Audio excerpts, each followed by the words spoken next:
Hello, friends. I'm Barry Corbin. I want y'all to be sure and watch on a regular basis Picking It Out with Andrew Pope. You'll be amazed and entertained. Thanks very much. Well, it's another podcast. Gonna be picking it out.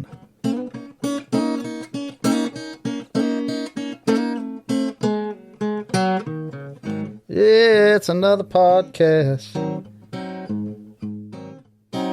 Gonna be picking it out.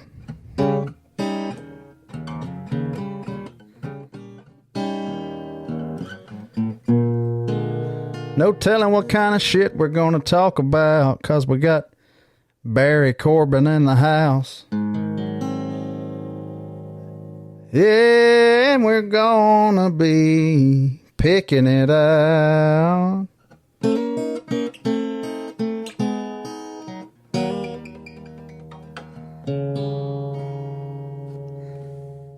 Well, hey, y'all.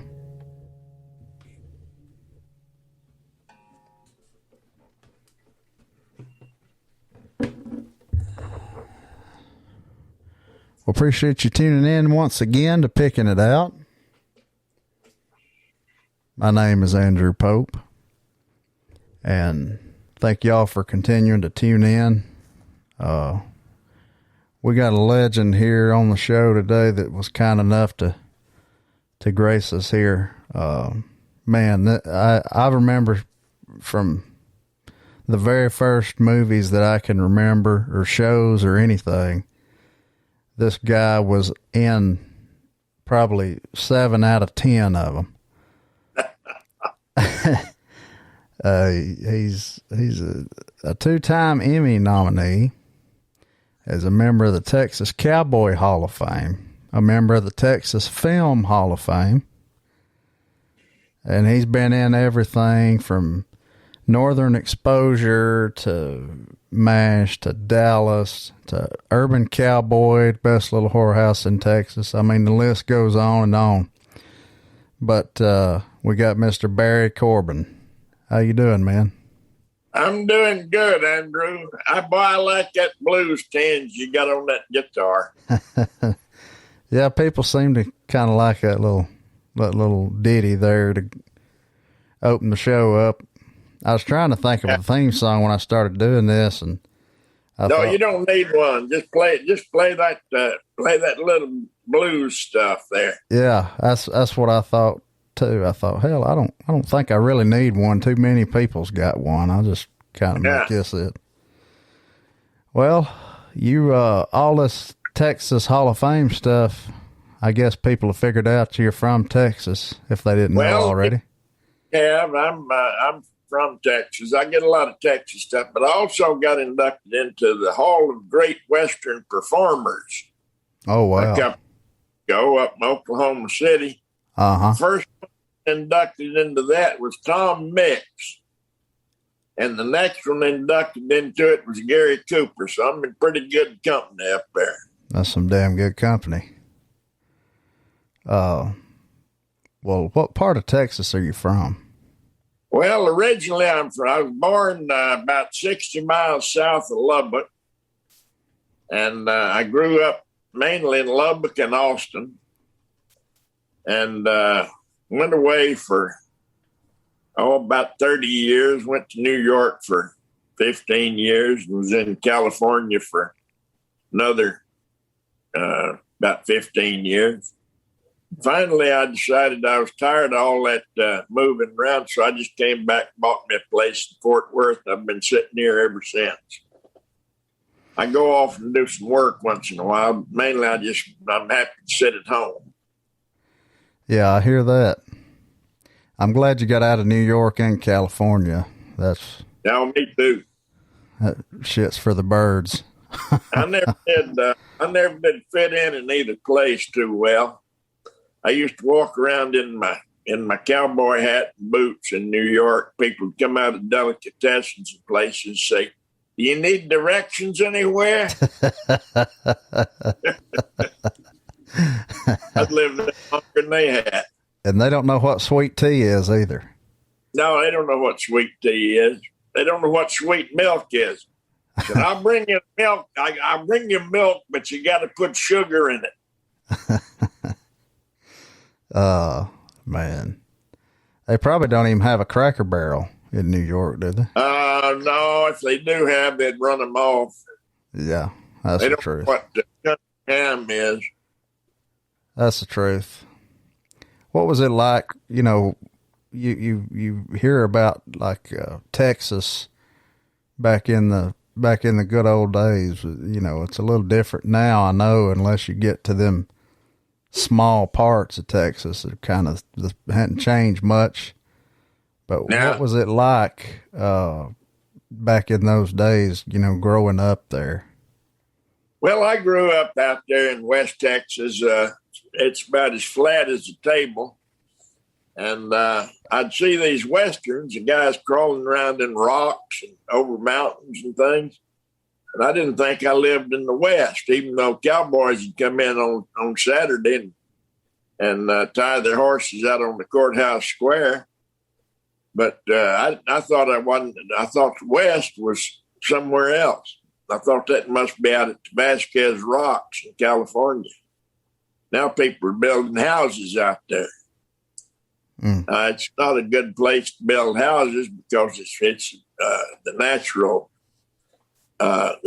environment for rattlesnakes. I don't want to build a house and have a rattlesnake for a roommate. No. Talking about West Texas, was it around Littlefield where Waylon's from? Yeah, Littlefield. Yeah, Littlefield, Brownfield, all those fields. Sweetwater is the only place you can get water that's possible to drink without putting whiskey in it. You're talking about how flat it was. You know Shearter Jennings? I don't know him, but I knew his dad a little bit. Oh, well, we'll definitely have to talk about that. This jockey on one of those, a KLLL, I think, one of those radio stations up there in Lubbock. Oh, okay. So I knew him then. I didn't know he was a singer until he opened for Elvis. Really? At the Fair Park Coliseum. He come out and opened for Elvis. I thought he was better than Elvis. Holy shit. I didn't ever know he opened for Elvis. I don't even know if Shooter knew that. Yeah, he opened for Elvis. And when Elvis is on his way to California, I believe it was 56, on his way to California to do Love Me Tender, he did a little run through Texas, and he played the Fair Park Coliseum. And Waylon opened for him. Wow. I heard Waylon one time say about West Texas, you're talking about how flat it was. He said, I think it's about the only place in the world, if your dog runs off, you can still be 2 weeks later and you can still see him running. Yeah, you can still watch him run. You can stand on a tuna fish can and see New Mexico. Man, we used to have sandstorms so bad that they was sometimes you'd see a prairie dog tunneling about 6 feet above the ground. And that old sand coming in from New Mexico and Oklahoma. We traded off all kinds of stuff. Ben Johnson one time said, some woman said, you guys talk alike. Ben said, no, we don't talk alike. We just ate the same kind of dirt when we was kids.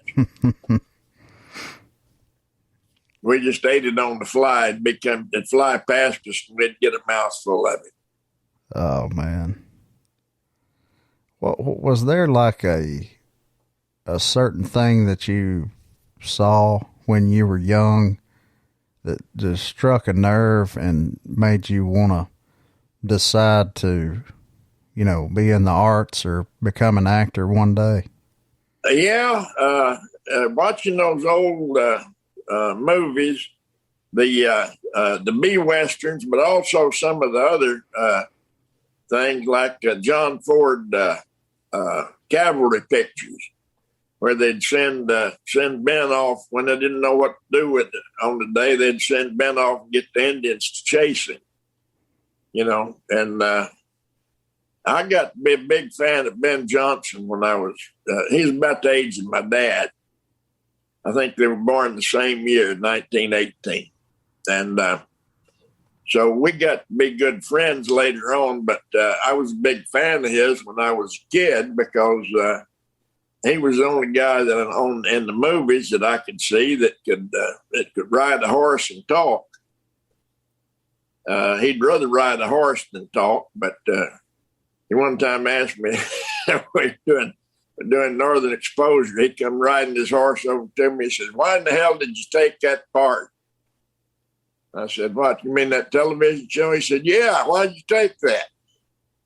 I said, "Don't you like it?" He said, "Well, it's all right. It's too damn much dialogue." I said, "I'd rather ride 100 miles horseback than say 2 lines of dialogue."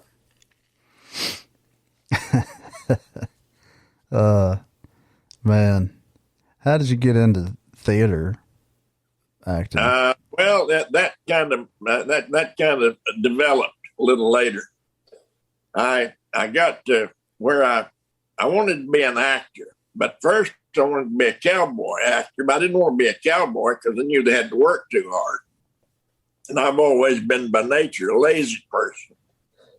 And which I think most people are if they just let themselves go. But anyhow, I always wanted to be an actor.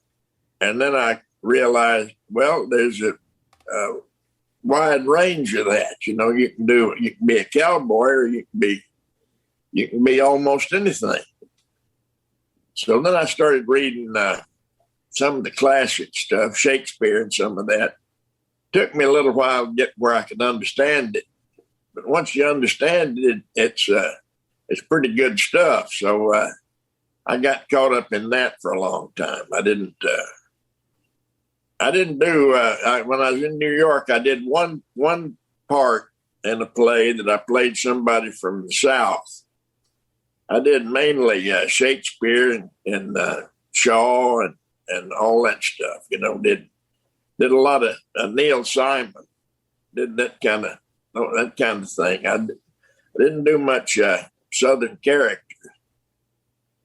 And then I got to California, and they didn't want me to be anything but me, so that made it a lot easier.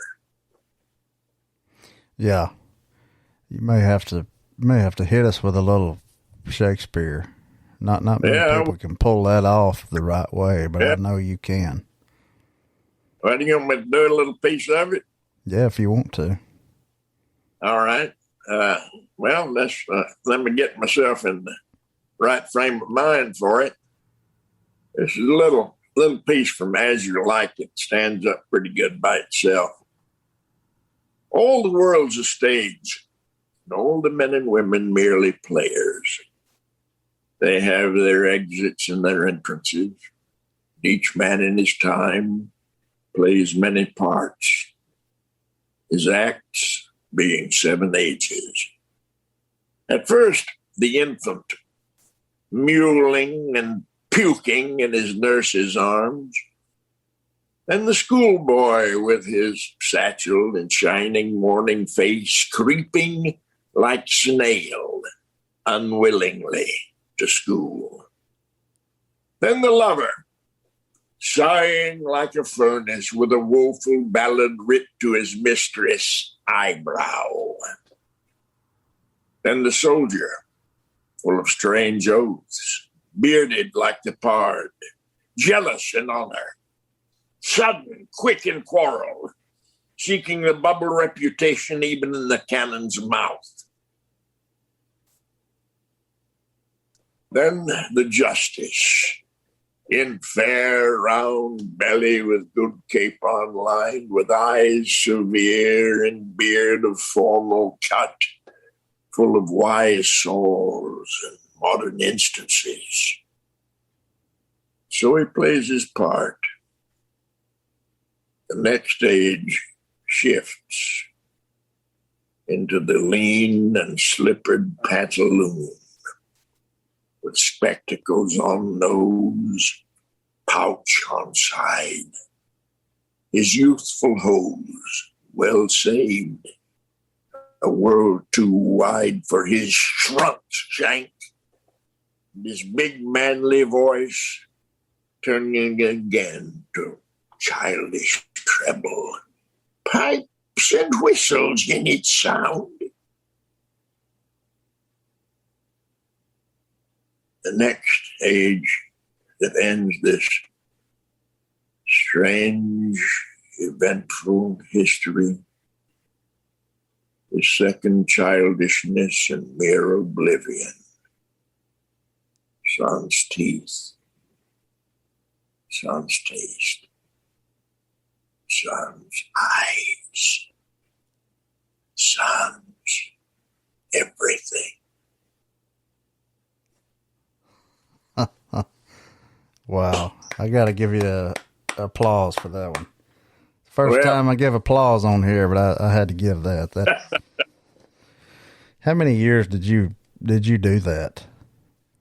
That I do mainly. Well, I did a lot of Shakespeare festivals. I ended up with the American Shakespeare Festival in Stratford, Connecticut, which no longer exists.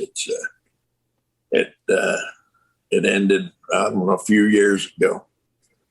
But it was, I did Colorado Shakespeare Festival. I did a lot of guest artists playing various Shakespeare characters in colleges and so forth. So I did that for about 10 years, I guess, and then branched out into other stuff. Finally, I went to California and couldn't get arrested for about 2 years. Had to go back to New York, go back to regional theater and different things to make a living. And then I got a part in a movie that changed the whole direction of my career. A movie called Urban Cowboy. Mm-hmm. And that was my first feature, studio feature film. And it sort of made a direct shift. People thought I was, they'd gone down to Houston and found me working in a petrochemical plant in the ship channel, you know. And so I was considered a kind of a natural find. They didn't know about all the years of preparation coming up. It was interesting. The switch, the big switch. Yeah. And that was your first, I guess, big break on film. Yeah. Oh yeah. That was, I'd done a little television, a little bit of independent film stuff, but that was my first big one. And then it followed up with, before that was released, I did The Sheriff on Dallas. Yes. And I ended in coming back and arresting everybody that lived in South Fork except Miss Ellie. Yes, I have.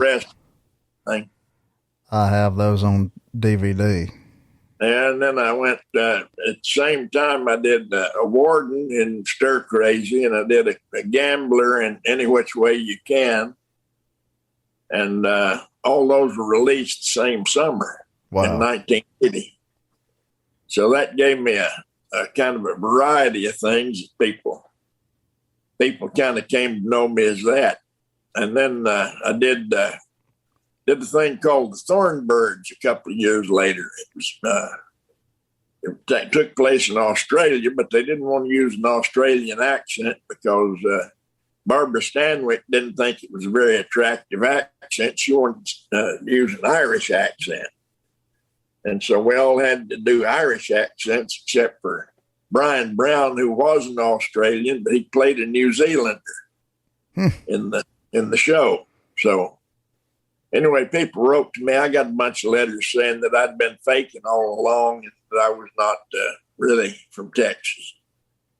Wow. I said, no, I'm from Michigan or somewhere. I'd say Michigan or Vermont or something, you know. So I've been faking it. Wow. You mentioned Dallas. That's probably the first time I saw you, because me and my granddaddy would watch all those shows back then.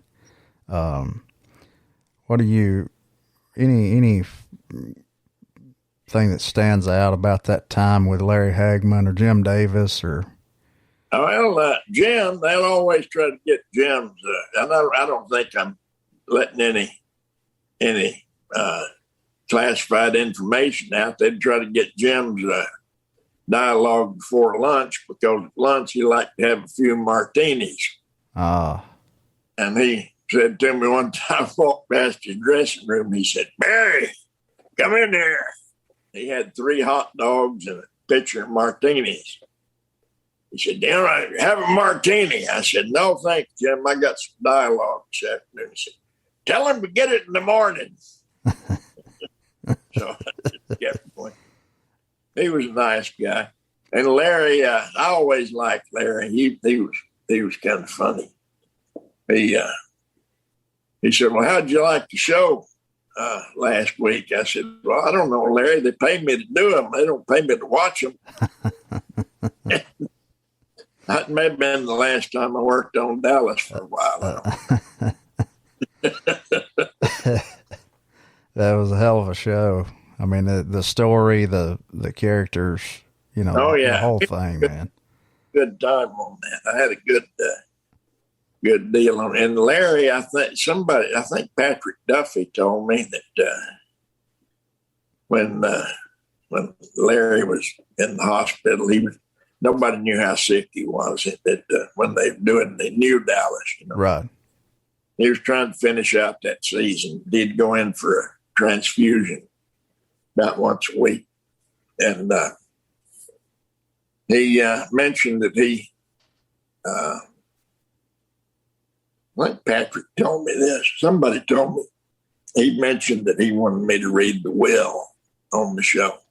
Oh, how about that? So I had to come in as another character, as a lawyer, and read the will. Wow. I thought that was a good thing. That was nice to hear. That's got to be an honor. I guess it's true. I don't know. That's what somebody told me that. Wow. Yeah, I watched the reboot too. It was done really well. I thought the story was good, and they used the older people. Linda Ray was in it, and Charlene was out. And Patrick. It was good, kind of a transitional thing. They were trying to make it into a transition so the younger people carried it. Then I don't know what happened with it, but they shot that all in Dallas. Yeah. When they shot everything. They shot a lot of exteriors. They'd come to Dallas for about 2 or 3 weeks, and every season, and shoot a lot of exteriors. Yeah. And then go back and shoot the rest of it. All the stuff at South Fork that I did was in the studio, MGM. And but everybody thought they shot all of it in Dallas or in Texas, but they didn't. They shot very little in Texas in the first deal. And when they brought it back, almost all of it was shot in Texas. Yeah. And that role came right after Urban Cowboy, you said? Yeah. Yeah, I think that was, I'm not sure, but I think that was the first thing after I got back from doing Urban Cowboy that I went in and they hired me to do that. It was just supposed to be I think it was a 2-part cliffhanger at the end of the season. Yeah. I arrested somebody. I think I arrested Jock. I'm not sure who I arrested. You did. Person. You said, "I'm sorry to do this," or something, but I gotta arrest you or something. Yeah, I arrested everybody on there. Miss Elliott'd stand there and she'd worry about who I was going to be arresting next. And you was probably thinking the whole time how you couldn't get arrested. Yeah. And I think I lasted so long in there that Howard Keel came in and took Jim's place. Yeah. I think I arrested him one time. Oh, really? I don't remember that one. I think I did. Oh man. You guest start on MASH. Yeah, one time. Did you go out to the was that filmed out there at the site like where it is now? No, all my stuff was filmed at 20th Century Fox and on the lot there. Okay. All my stuff was inside, in the tents and all that stuff. So I was never out on location with it. I went out there a few years ago before the Malibu Creek State Park. Yeah. Before it burned in the fire. I heard a lot of it got destroyed. It was something else. It was about a 6-mile hike. Yeah. But it was amazing. There those peaks were, those mountains. I mean, you could see, there's no question. It looked like Korea, but I don't know. I've never been to Korea, so I wouldn't be able to tell you that. It looked very familiar to that. And it was, all that stuff, all those old Western towns, all that out there is burned down. Universal Western Town burnt down, and Warner Brothers did. All of them burned down. Really? And then, of course, the ones out in the out where they had the grass fires, they all went too. But there's not anything left in California much. You still have old Tucson. They still have some of those. They still have a couple here in Texas, but they don't have nearly as much as they used to. We got to start making more movies because we're losing all the stuff that we need to make them. I mean, all the wagons are getting in disrepair. No movie horses anymore that anybody can get on. Look like they know what they're doing. It's a different world now, ain't it? Oh yeah. Well, it changes. Everything changes. Everybody thinks everything's going to hell, but it's all staying about the same. It just changes a little bit. Yeah, it's I told an old friend of mine said, well, everything's just going to pieces. We're not going to ever have the world like it was. I said, no, but it'll be something different. Yeah.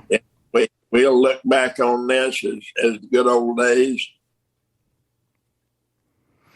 Yeah, hard to believe, but you're probably right compared to what's coming down the road. Yeah, well, I didn't. I always thought that till I turned about 70 that it was we were living in unique times. After I turned 70, now I'm 80, and I figure we're just doing the same thing over and over again, making the same mistakes, putting our feet in the same gopher holes. We just get used to it because that's the way it's going to be until we blow each other up, I guess. Yeah. We're getting too smart for our own britches. We're getting too smart. We got to quit being so warlike and start trying to figure out how to get along. I wish we could, man. I do too. I think we can. I think it's just. I think it's a minority of the population. I think the majority of the people are sitting right in the middle, looking over here and thinking, "What in the world are these folks doing?" Yeah, on both sides. I do too. I mean, I try to think there's still humanity left out there. You just ain't gonna hear about it on the news. Yeah. No. You go back to some of these little towns, most people are doing okay. They're getting a lot of misinformation. That's the main problem. You get all this misinformation, and then you don't know what to do with it. You get all this stuff coming in on your phone and on your home computer, and there's no way to vet it. There's no way to say, well, is this just some nut talking, or is it somebody real? Yeah. Yeah. And there's half the time there's not even anybody there. Somebody over in Tasmania or somewhere punching buttons. Yeah. That's true. No, we don't need to be taking. We need to talk to our neighbors and figure out what we need. Yeah. We figure out what we need, and then the neighbors over here figure out what they need, and we all try to get together and we try to do that. Amen. But I'm not a statesman, and I damn sure don't want to be a politician. Oh, Somebody no, please don't. for office, I said, I don't want to have a job where I'm guaranteed that half the people are going to hate me when I get in. I've been in 6 months. Half of those people are going to want to kill me. Uh-huh. I want to be loved. That's why I'm in the business I'm in. I want people to love me. Yeah. Yeah, and you can't you be honest and be a politician either, so. No, if you try to be honest, they'll lynch you. Yeah. We need more leaders. People that think for themselves instead of have somebody think for them. Yeah, or try to do what, try to second guess what the general population wants them to do. Yeah. That's right. You can't do. You got to have your own morality and follow that. Yeah. If you don't do, we're all lost. That's right. That's right. You did the Honky Tonk Man, I think was the name of it, with Clint Eastwood. Yeah. Was that the first time you had ever met Clint, was working with him there? No, I worked with him on Any Which Way You Can first. And then he called me and asked me to do the Honky Tonk Man. So it was, I always liked Clint. Those are the only two pictures I did with him. Right after that, I lost weight. I went in and, I was kind of fat back before, and I lost this about 25, 30 pounds. I went in to loop, I think it's Honky Tonk Man. I was going to do some dialogue replacement. He looked at me and said, "What are you trying to do? Be Burt Reynolds? Quit losing weight." And never did after that. I don't know if that had something to do with it or what. But. Well, speaking of Burt Reynolds, he was on The Best Little Whorehouse in Texas too. Yeah, and the Man Who Loved Women, Burt Reynolds. Yeah. How was he on the set of The Best Little Whorehouse in Texas? Well, that was the first time I worked with him, and I didn't work with him a whole lot in that one. He was good. I always liked Burt. We got to be friends in this in that Man Who Loved Women because we did a lot of improvisation in that. Blake Edwards wrote it. He said, "Don't worry about any of that stuff. Let's just have some fun." So we had fun. My dad see it with me. I took my dad to see it. He was he didn't like all this sex stuff in movies. That movie is about Burt Reynolds trying to get every woman in America in bed with him. Yeah. And my dad sat there and watching it. And we went home, and I said, "Well, Dad, what'd you think about that?"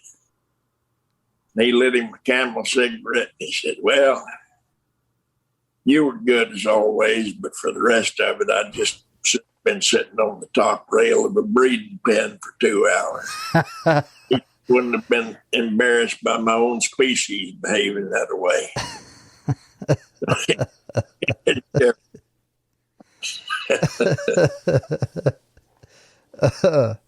Oh, me. What about Dolly? Did you think she was nice? Met her one time. We were not on she was not on location much. Most of my stuff was done down in Victoria, Texas. Okay.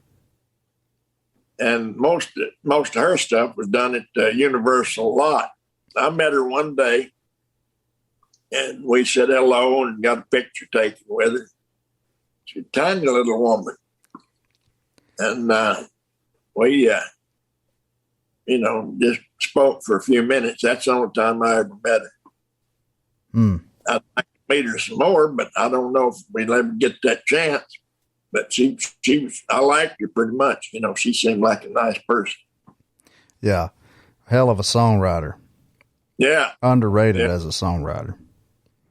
Yeah, she's one of the best. She's up there with Cindy Walker, I think. Yeah, she is she's very poetic, Yeah. in her word. I like in songwriting, Chris Christopherson. Yeah. Tom T. Hall, Shel Silverstein. Yeah. That kind of thing. They're all poets. Yes.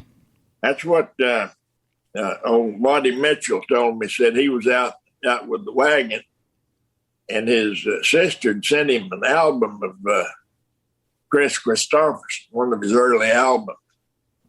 And he said they threw it in there in the chuck wagon with all the bedrolls and broke the record. But he had all the lyrics written out in the inside of the album. And so Waddy'd sit there and read those lyrics. He thought it was just poetry. So he started writing poetry. And he told Chris one time, he said, You're the one got me started writing poetry. How about that? And so Chris's stuff, it stands up as poetry. You read it, and it's pretty profound stuff. Yeah, it is. Tom T. Hall. Yes. All of them. Willie. Yeah. How many people can write a song crazy and make it so simple, but it's just, it's so relatable and so poetic at the same time. And Merle Haggard, all those guys. Yeah. It's what I was raised on, and I was doing a movie with Chris one time, and they were sitting around playing around with the guitars and messing with songs. And this one young guy had written a song, and Chris listened to it, said, play that verse again. They did the verse again. He said, do you think this would be better if you changed this word to this word? And I forget what word it was. And the guy went back, played it again, changed the word, changed the whole meaning of it. Mm-hmm. And he said, yeah, that's better, Chris. Yeah, I thought that'd work better. He's a real craftsman. And, oh yeah, by far. Have you kept in touch with him? No, I haven't seen him in a couple of years. Last time I saw him, he wasn't doing real good, but yeah, he sang some of his songs, but he had to have the TV, had to have the teleprompter up there. Yeah. We're all getting old. Did you see the Glenn Campbell documentary after he was diagnosed with Alzheimer's? Yeah. The one that James Keach made? Yeah. Yeah. No, I didn't see it. I was talking to Stacy while James was on the road with him. I meant to see it, but I haven't seen it yet.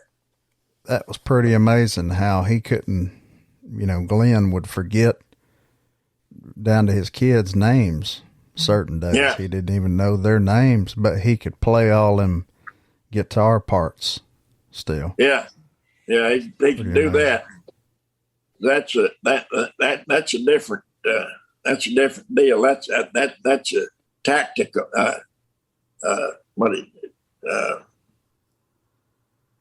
the feeling you feel that. Yeah. You feel that. Yeah, you do. Like my mother-in-law, she gets off on a deal sometime.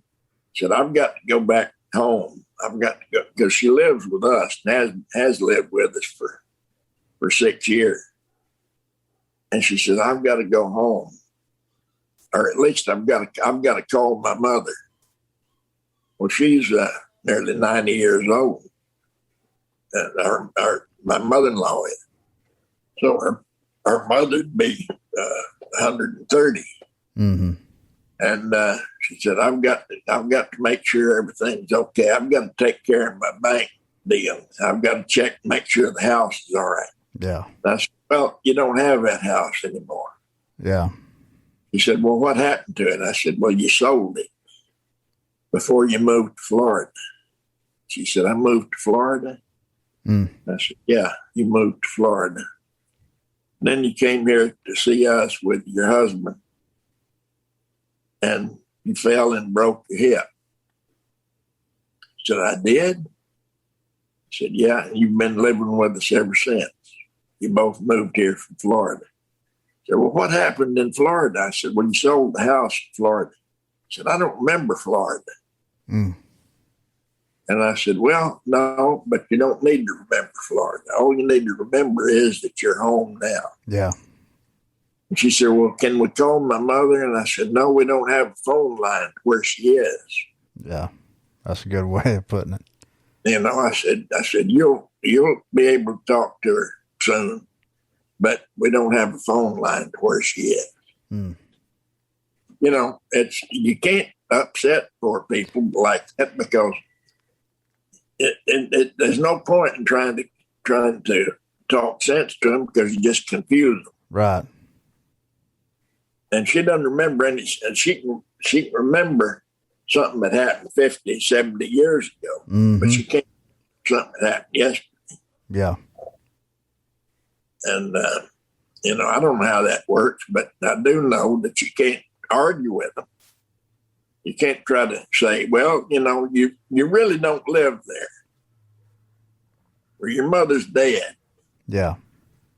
You know, you can't say that to somebody. No. At that point, you just gotta just kind of go along. Yeah, well, you it.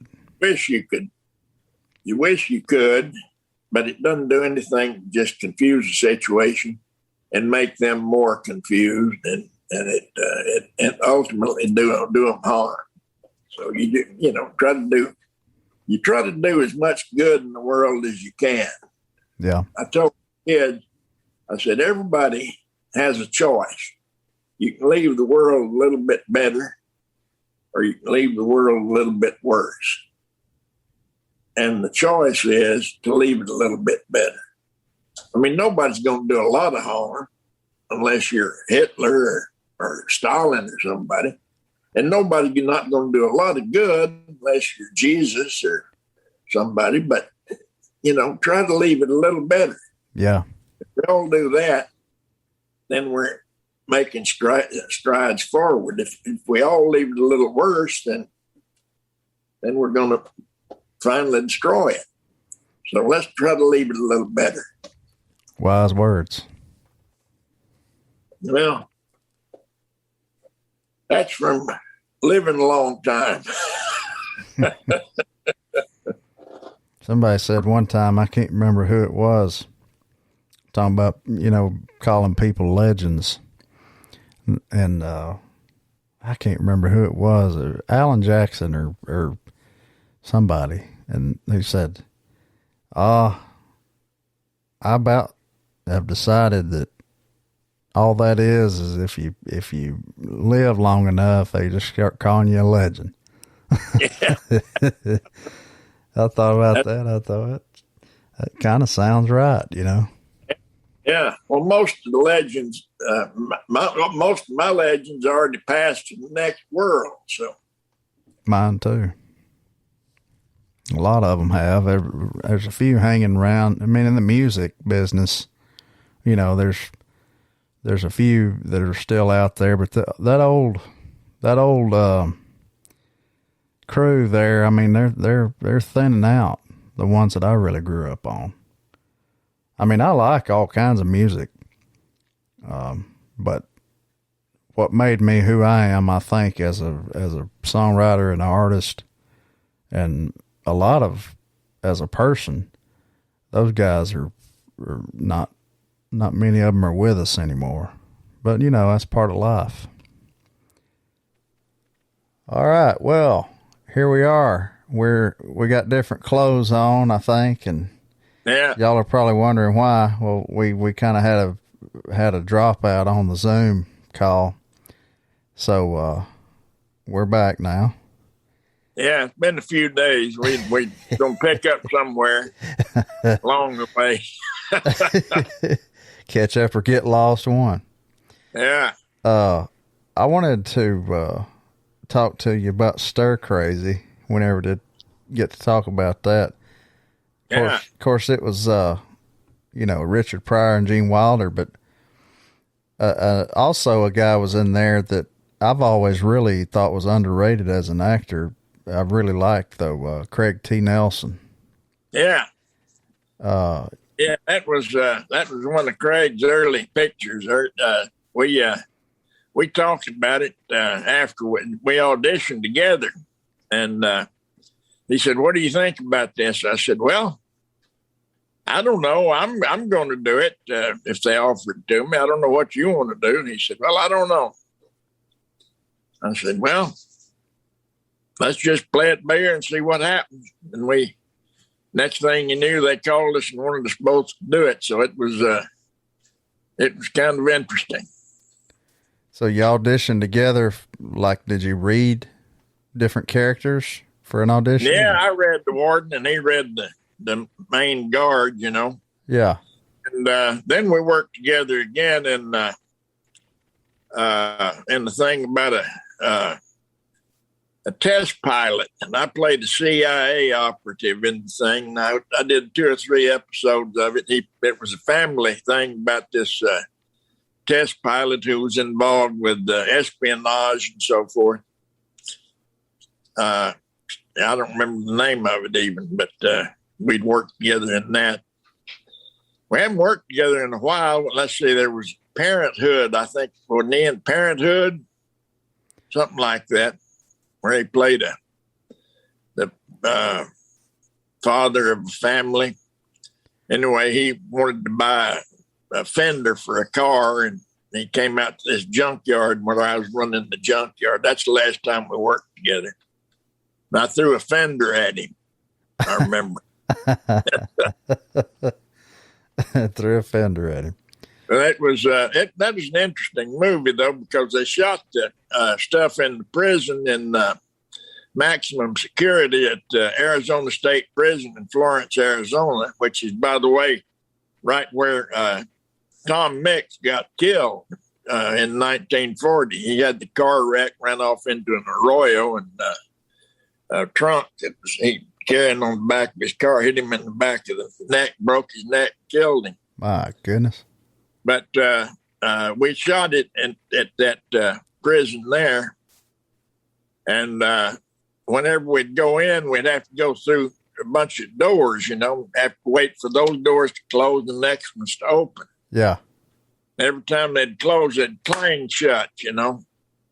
And Richard would get more and more, he'd jump every time they'd shut those doors behind him. He'd go in there and he'd go sit in the corner and watch.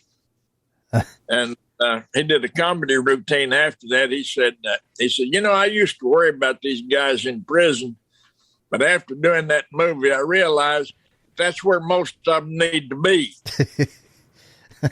And he's really nervous in there. I think he's afraid they're going to keep him. Yeah. And but Gene would go out there, and he was all these extras were actually criminals. You know, they were in there for serious crimes. You know, they were maximum security prisoners. Right. And Gene would play basketball with them, elbowing them out of the way and all that stuff. He was quite an athlete. He had a good time. Richard was on his guard the whole time we were in there. Was Richard a prankster on the crew? No, not at all. Not at all. He was very quiet. Very quiet, man. I liked him. We had some conversations, but never joking. I mean, it was always, just serious conversations. A lot of comedians are real serious people. They are, and most of them are not very happy people. They're not. Most of them are putting on this comedy, and that's a character they play. Oh yeah. And most of them are not. They're not the upbeat folks that you think they are. Yeah, that's true. Any of them that I've ever met, really, with the exception of like one, have been pretty sad people. Well, they've got they've got an insecurity about them that started out probably in infancy, and you don't know what starts it, but they all have this pessimism about them. Yeah, and it's and I've come to expect it from people who make their living in comedy. It's they do that so they can they really doing it to cheer themselves up, right?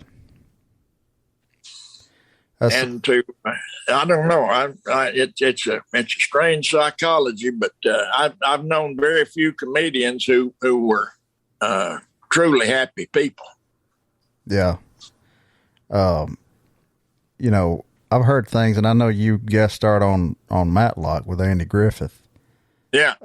I've heard things about Andy from people that knew him or that worked with him, that he was a very peculiar man. Yeah. Yeah. He was another one who was, he's a very complicated fella. He would kind of pick on people. He'd find a weakness in somebody and he'd pick at that, Huh. I saw it. I never did. I never was a victim of it or anything, but I saw it in him, and his dealings with other people. But I always got along with Andy fine, but we did.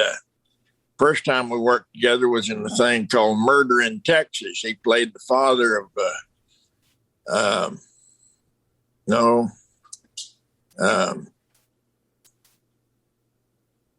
anyway, he played this young lady's father.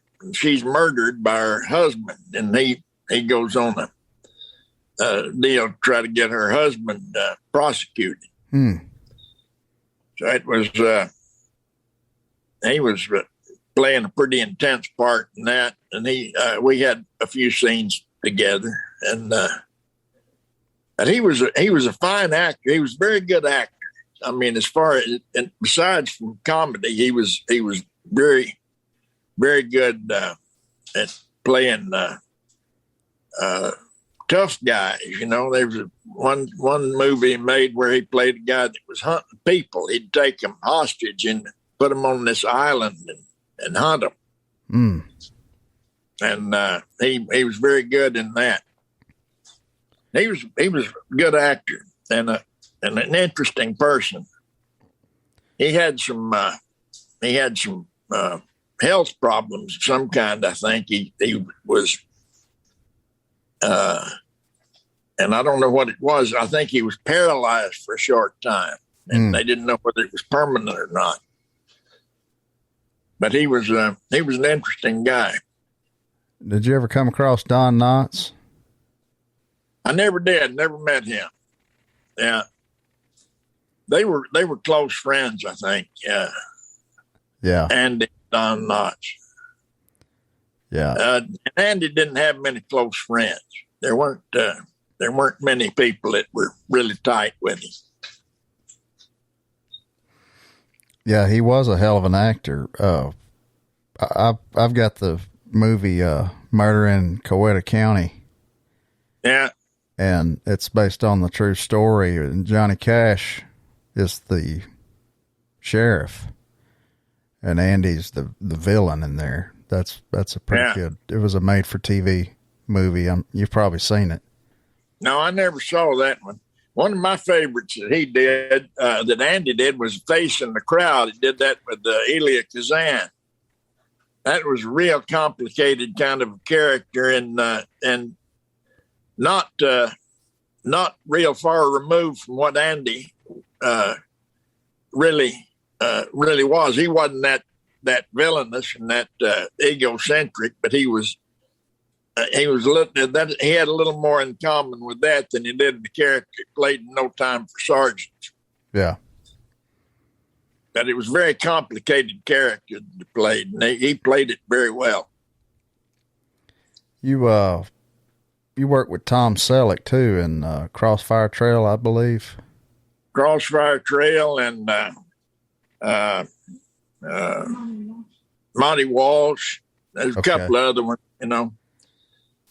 He's one of those guys I feel like it's just a genuine guy. You know, what you see is what you get. Great actor.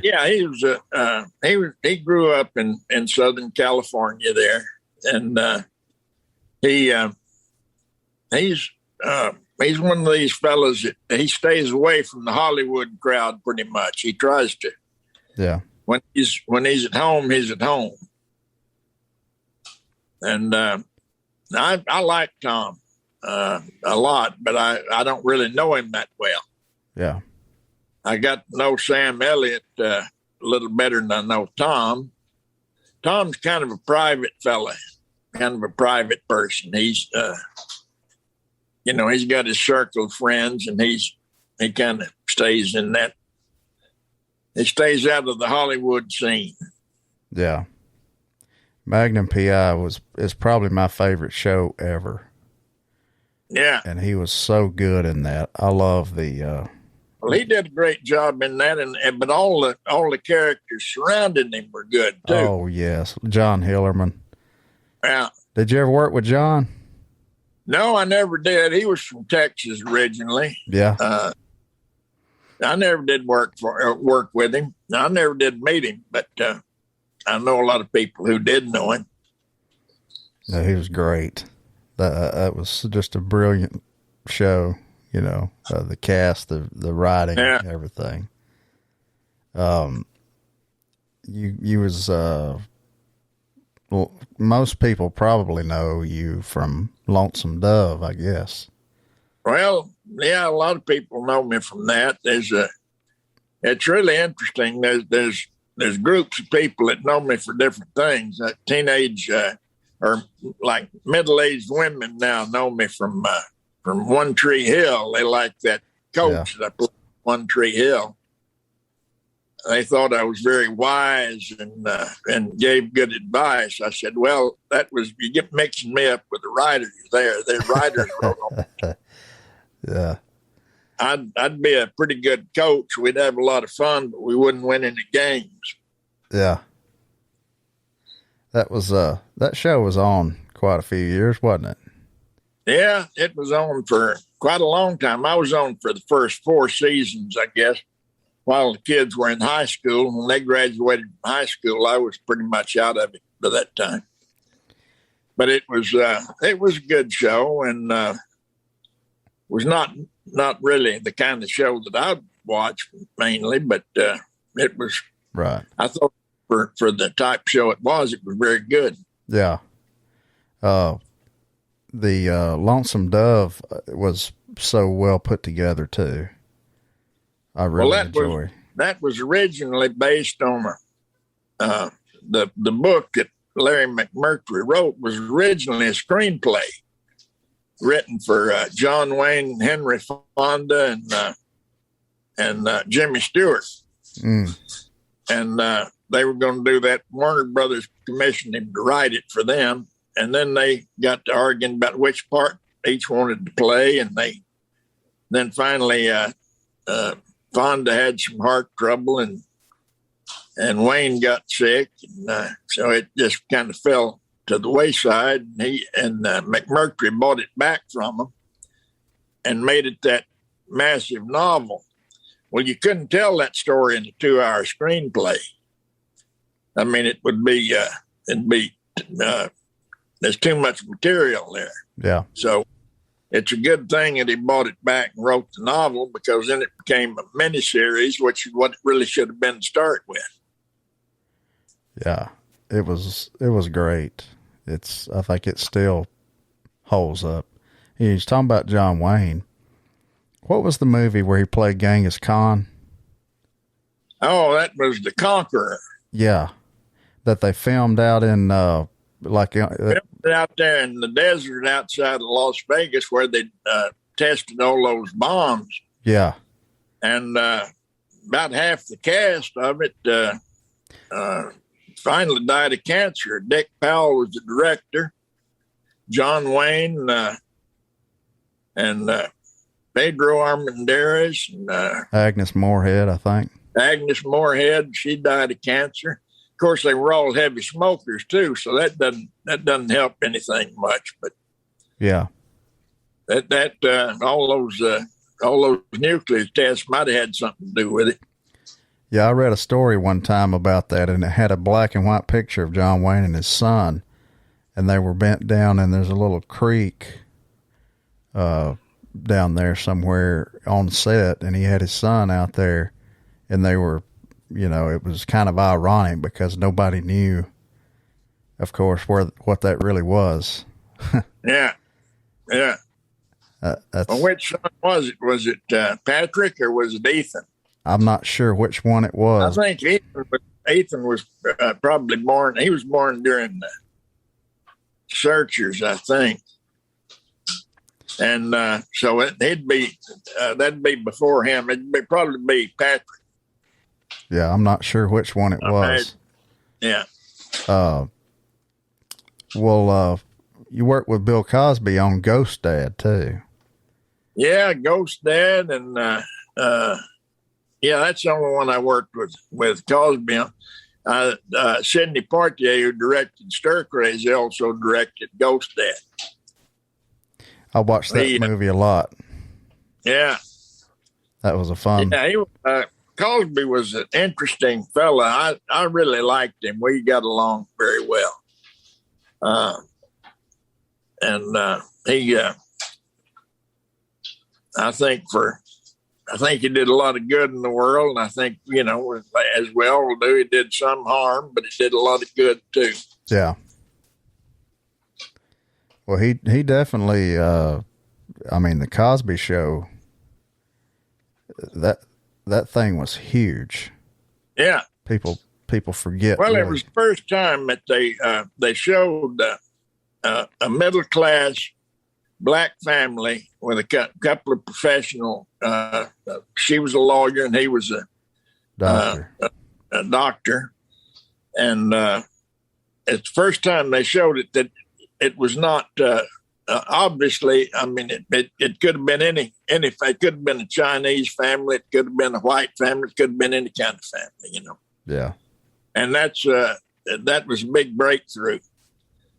And also, Bill did that thing with Bob Culp, I Spy, and that's the first time that they had a black hero and a white hero in the same picture together. In the same series. I mean, he was Culp's coach, and his cover was he was a tennis player, and Cosby is supposed to be his coach. But that was a breakthrough too. Yeah. I remember your accent that you had in Ghost Dad. When I think about that, you had that accent. Well, that's what Sidney said, because they originally set me up and took me over to King's Western Wear and put me in a Western suit. He said, no, we've done that. We did that. Let's make this make him a Harvard MBA. Yeah. And I said, all right, that sounds good to me. Let's do it. So that's what we did. I still like that movie. No Country for Old Men is just an amazing movie. And Tommy Lee Jones and Woody Harrelson both. I really like both of them. Both just great actors, just like you are.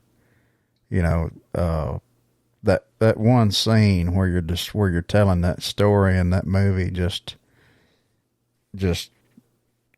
just have people in the palm of your hand, I feel like.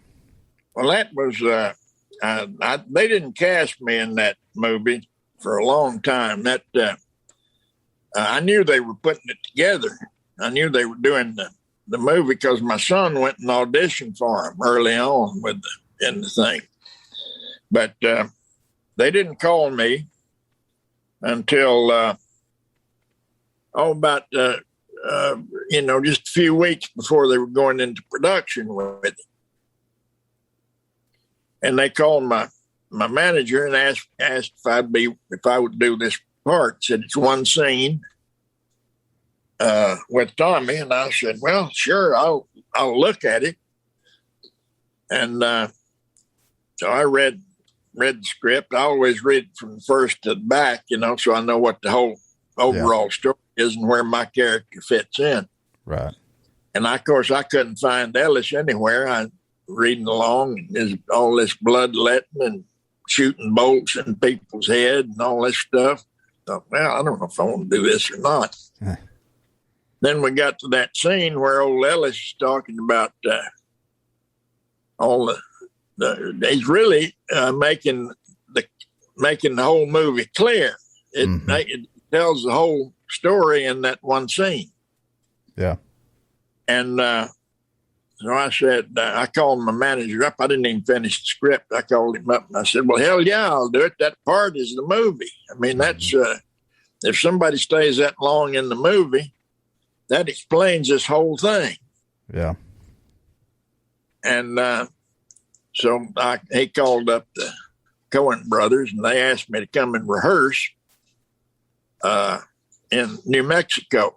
My part was shot in Marfa, Texas. Well, they were rehearsing in New Mexico up in Santa Fe. And so I went, I flew out there. And then I had to go do another short movie where I was horseback for 2 weeks and, up in Kansas. And so they had the Coen brothers had to hire a private plane to fly me from Kansas down to Marfa because there was no airport in the part of Kansas I was in. There's no airport in Marfa. Yeah. So they had to hire a private plane, fly me down there to do that one scene. And so I went down, we did the scene, did it one day, and did some pickups the next morning. And then I was done. And I went over and said, to think it as Joel, I said, do you guys ever give anybody direction? And he said, well, if we cast it right, we don't have to. And I thought, well, that's about the most profound thing I've ever heard a director say. That sure is. Because they never said anything to either Tommy Lee or me. And the whole time we were doing it, they just whispered to each other and said, all right, let's do it again. Wow. And then they'd move the camera and shoot another angle and do all this stuff. Mm-hmm. But they never said a word to us. They just let us go. Huh. That's why it feels so real. Yeah. Sometimes you get the best stuff out of that. Sometimes the best direction is no direction. Yeah. Yeah, that's true. Same with music, really. Yeah. People get these big shot producers to produce their records, but a true artist, I feel like, just kind of, if you got good musicians, man, just let them go, let them do their thing. Maybe tell them. Old Cowboy, you ever know Cowboy Jack Clemens? I know exactly who he is. I never met him though. Well, he was he produced a lot of big stuff. Yeah. He was he's the one that kept Charlie Pride out of sight before he had three number one hits. Yeah. But he got this idea, the Ring of Fire, the Johnny Cash song. Mm-hmm. He got the idea of getting those bullfight trumpets come in there. He had that idea, and that made that song, Yeah. But he wouldn't interfere except to do little things like that. Yeah. And he was a smart fella. I knew him later on in his life. We got to be friends later. And I was really impressed with him. He was a great, not only a great musician, but he was also one of the most original human beings I've ever run into. I believe that. I've heard quite a few people tell stories about Cowboy Jack. Yeah. I wish I could have been around Nashville around that time of those guys, Harlan Howard and. Oh yeah. Man, I mean, just all of them. Yeah. Well, I was lucky enough to come in to meet quite a few of them, and they were. There's not any more like them, I'll tell you. No. That's like in the movies, you know.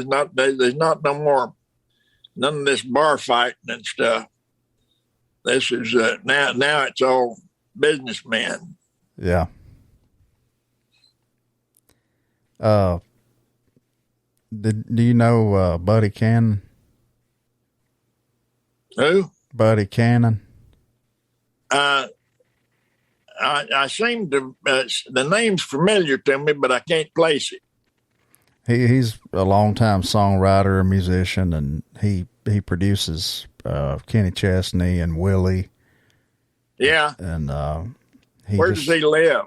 He lives out in Goodlettsville, I believe, outside of Nashville. Uh-huh. He just went in the Songwriters Hall of Fame. I know of him, but I don't know him. Yeah. He's one of those guys, you know. He kind of discovered Jamie Johnson and really helped Jamie get out there a lot. Yeah.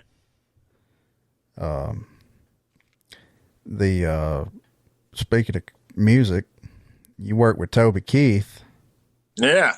And Beer for My Horses. Yeah. He shot me right between the eyes, and I deserved it. Did you know him before that? I didn't know him before we did that, but he's a good guy. He's a good guy to work with. Yeah, I had Tom Skerritt on. Yeah. And, of course, he's another, like you know, he's just a great actor and just a genuine guy, you know. He's humbled, and he knows that how blessed he's been. You know, it's not an ego thing. He's still living up in the Pacific Northwest. Yeah, in Washington. Yeah. Seattle, I believe, or outside of Seattle. Yeah. Yeah, I think he lives over on Whidbey Island or somewhere. Yeah. I guess one thing a lot of people would want to know is back when old Charlie Sheen lost his job and he started on anger management, you were basically right beside him the whole time on that show. Yeah. First thing Charlie said to me when I met him, he said, everything you read about me is true. And I said, well, Charlie, everything you read about me is true. He said, I haven't read anything about you. And I said, that's because I fly under the radar. You might should have tried it about 50 years ago. Yeah. Too late for you now. Did you know his daddy? Yeah, I met Martin was on the show. He came on there playing Charlie's dad. Oh. And he said, keep an eye on Charlie, will you? I said, I'll keep an eye on him, but I can't do anything with him. If you can't do anything with him, I sure as hell can't. Did he ever talk about all the shit going on? Not really. We didn't talk about that much. I mean, I've got kids and he's got kids. My kids are about the same age as his kids. I said, we don't need to talk about it. I know what's happening. Yeah. And you just, I'll watch him. I'll drink whiskey with him. I'll do whatever he wants to do, but I'm not going to try to control him. Oh no. Well, I mean, that's you'd have to just quit all your jobs. I control my own kids, much less him. I don't want to control anybody. That's why I'm not a director. Right. That's their job. or at least Yeah. on set anyway. Was Charlie pretty focused, like during that time on the work? Yeah. He was interested in making a good show. He's a lot of that stuff is it's real, but it's also enhanced. Right. He knew what he was doing. Yeah, he knows what he's doing. He's a smart fella. I mean, for God's sakes, they had a tour, I think, where he just went on and babbled on and sold every damn place out. Just talk. He'd get out there and just talk about tiger blood and a bunch of. Yeah. I mean, only one person could pull that off, I believe. He used it to his advantage, Yeah. Oh, I like Charlie. He's a good guy. I haven't talked to him now since he's gone into kind of seclusion now. He doesn't, he keeps up. I know his stunt double and some of those guys, they see him once in a while, but he's pretty much in seclusion now. He's sold a bunch of his stuff and put a bunch of his money into a foundation. He's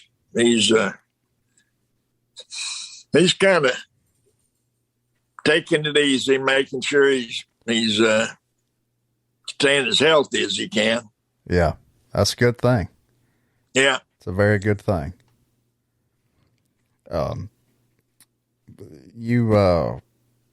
saw a video, and it was how the Comic-Cons, they have panels, and they'll have 3 or 4 of the cast of a certain movie or a show, and the audience asks questions.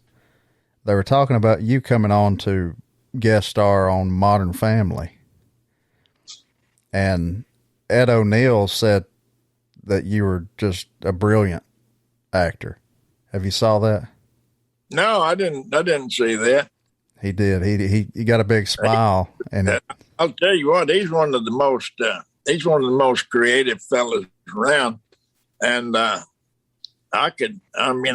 glad that he considers me a creative person, because he's one of the most creative fellas around. I admire Ed a lot. You don't really hear a lot about him. Huh? You really don't hear a lot about him. No, you don't. He kind of keeps low profile. He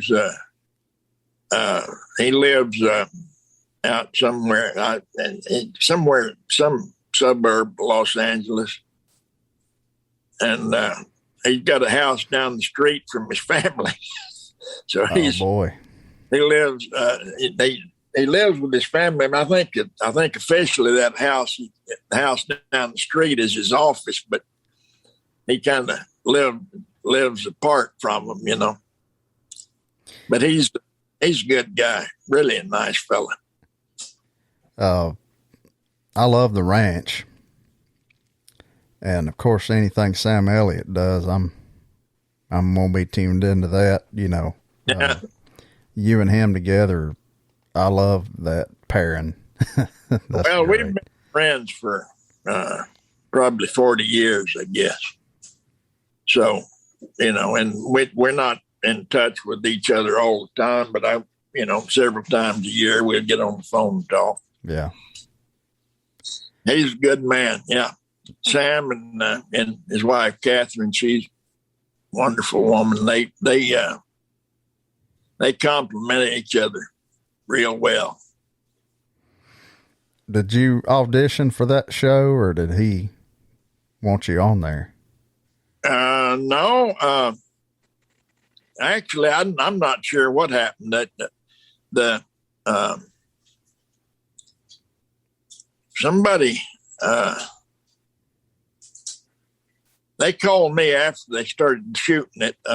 They were talking to me early on about doing a regular part on it, and I just don't want. I'm too old to get tied up in series, and I'm a lot of work. I don't do that same stuff every week.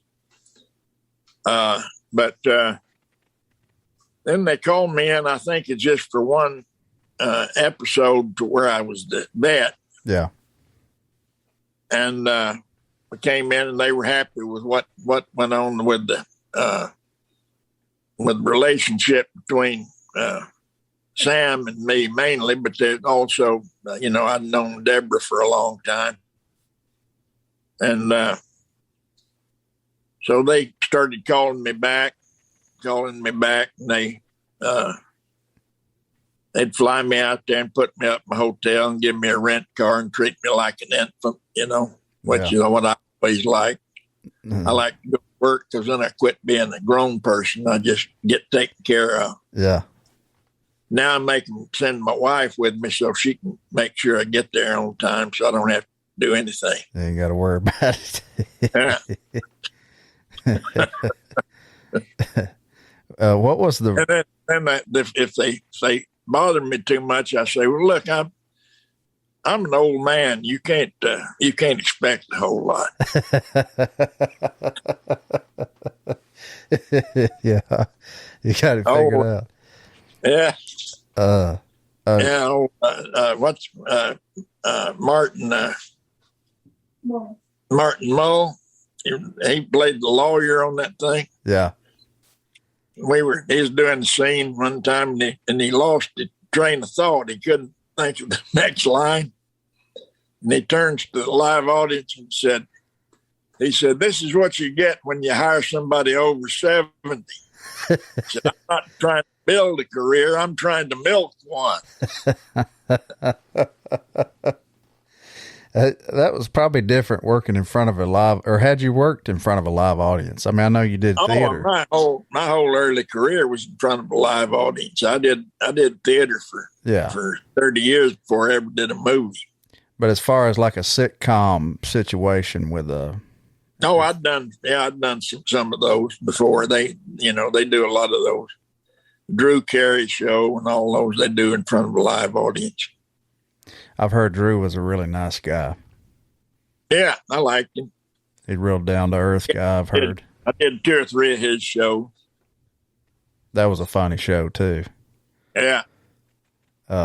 He kind of got him a good little spot now, I would say. Oh yeah, he's good. They lost some weight. Yeah. I think he told him quit bringing him kegs of beer. They used to send him 2 or 3 kegs of beer over every week. Man, I couldn't do it. I don't know how some of these people work. Yeah. I just, man, it's brutal enough, all the hours you're putting in, but then you're doing that. It's like, I can't even drink a cold beer no more while I'm singing. I'll have to have a little whiskey, a little Jack and Coke or Beam and Coke or something. Yeah. Or a lukewarm, like room temperature water. Yeah. It just blows my voice out by the end of the night if I drink something that's that cold. I love a cold beer, but I never had. I never did get in the habit where you drink and work at the same time. I don't. When I'm working, I'm working. When I'm drinking, I'm drinking. Right. You can't mix them. No, don't mix it up. Is there any role you ever auditioned? Well, first of all, what was the regular spot that they wanted you for that you wasn't interested in? And what? The ranch. Oh, in the ranch. They were talking to him about playing his father, Bo, and then they got Sam. So Sam was Sam in there, but I didn't much want to do that regular grind, Yeah. Because I don't live in California, and I'm not going to move out there. I don't have any interest in that. No, it ain't nothing worth that. No. I mean, I had a good time when I lived there, but then I moved to Texas about 25 years ago, I guess. I've been happy here ever since. So I'm not interested in moving to California or New York or anywhere like that. Yeah. Is there any role that you ever auditioned for that you didn't get? Turned out to be a big role? I don't think so. I mean, I've turned down some that I probably shouldn't have turned down, just because I wasn't right for it or something. I felt like somebody else could do it better. But it's been so long since I've auditioned, I don't remember. That's a good problem to have. I don't usually audition for things. Well, Ben Johnson one time told me, said, "Why are you reading for parts?" He said, "I never got a part that I ever read for." Well, Ben went to 2 years of school. That's why he couldn't read, really. What are you working on now? Anything? Yeah, I'm working on this Martin Scorsese movie called Killers of the Flower Moon. And I'm in a drop pickup situation. I work for a month, and then I'm off for the month of July, and then I go back in August, and I'll work till early September, I guess. So I'm involved in that, playing an undertaker. Oh, wow. 1922 Oklahoma. Oh, I'm going to have to see that for sure. Yeah, it ought to be a good picture. It's got DiCaprio and De Niro, those guys. And it's a true story. It's an interesting story about how these bankers and ranchers stole the oil rights from the Osage Indians. Oh man. The early 20th century. That's going to be good. Yeah. You ever look back at all this stuff and just wonder how everything happened, how everything come together? Well, yeah, I think everybody does that. Fortunately, I look back on it and it's all pleasant, you know. Mm-hmm. A lot of people look back and say, "Well, I worked like hell and never got anywhere." Yeah. You know. But I've always been, I guess lucky would be the word for it. I don't know. You got to be prepared when your luck comes up, but you know, a lot of it has to do with you got to have lucky breaks too. Yeah. But you got to have talent too. And you've got talent. Well, you got to have the talent. I mean, there's a lot of talented people who don't get anywhere. Oh yeah. And it's not through any fault of their own either. It's just it's not their time. Yeah. Things have to come together. Everything has to line up, you know. It's like the music business, like anything else, you know. You get somebody somebody a little behind the time or a little ahead of the time, and that nobody knows what to do with you. Right. That's exactly right. The guys in Alabama, they've said, you know, how lucky that they know that they were, because they wanted country music needed a bar band. Yeah. And there was just time, and they were there. Yeah. But they're talented too, but like you said. Just you know, some producer decides to put two guys together. Yeah. You know, and, you know, they don't have anything in common, but they're all of a sudden they're Brooks and Dunn or somebody, you know? Yeah. Yep, it happens. People don't think about that part of it, but that's kind of how it goes. Yeah. Well, Barry, I have sincerely enjoyed talking with you both times. Well, I enjoyed it. I hope it cuts together all right. Oh, yeah. All of y'all out there, don't take anything too serious. Just take it just serious enough to where you get by. There you go. That's my advice for the day. That's some wise words. All this stuff is. We'll talk to you later. All right. Thank you.